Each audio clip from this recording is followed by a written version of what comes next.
एक बार एक राजा एक जंगल में शिकार करने गया और वो अपनी सेना से भटक गया, दूर हो गया। राजा अकेला पड़ गया, वहाँ रात पड़ गई। अब उसको रहने के लिए जगह चाहिए थी। तब उसने देखा कि वहाँ एक झोपड़ी है, वहाँ कुछ रोशनी है।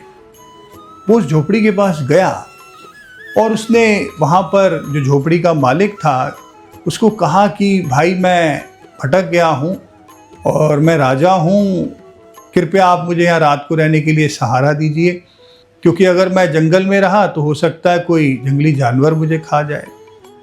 उस व्यक्ति ने मना कर दिया, कहता नहीं, मैं तुम्हें यहाँ नहीं रहने दे सकता।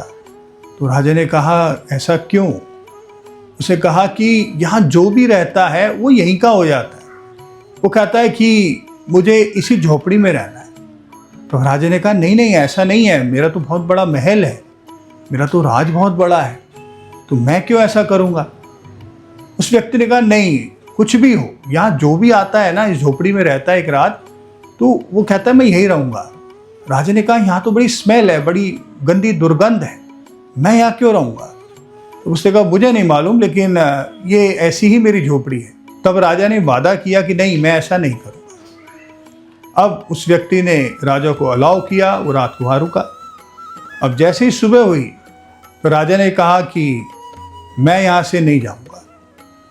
अब उस झोपड़ी के मालिक ने कहा क्यों, आपने तो मुझसे वादा किया था और मैंने आपको पहले ही वार्न किया था कि यहाँ जो रुकता है वो यहीं का हो जाता है। तब राजा ने कहा नहीं, मुझे यहाँ की ये दुर्गंध बड़ी अच्छी लग रही है, मुझे यहाँ का माहौल बड़ा अच्छा लग रहा है, मुझे तो यहीं रहना है। तब उस व्यक्ति ने कहा नहीं नहीं, आपका घर तो बहुत बड़ा है, आपको तो महल है। उसने कहा मैं नहीं जानता, मुझे यहीं रहना है। ये कहानी से हमें क्या सीख मिलती है? देखिए, हमारा जो शरीर है, ये शरीर क्या है?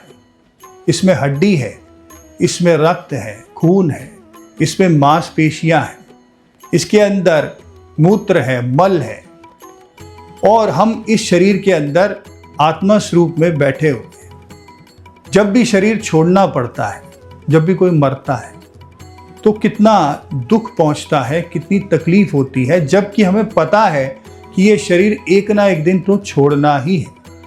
यहाँ पर संत आए, महात्मा आए, कितने बड़े अवतार भी आए, लेकिन सबको ये शरीर छोड़ना पड़ा। ये शरीर जो है, इसके अंदर यही सब कुछ है, मल मूत्र वगैरह, लेकिन हमारा इतना प्रेम हो चुका है शरीर से, जबकि संत महात्मा कहते हैं कि जो हमारा असली घर है वो बहुत सुंदर है, वो भगवान का घर है, और भगवान ने कुछ समय के लिए हमें यहाँ भेजा है, और हमें सबको पता है कि हम यहाँ मेहमान की तरह आए।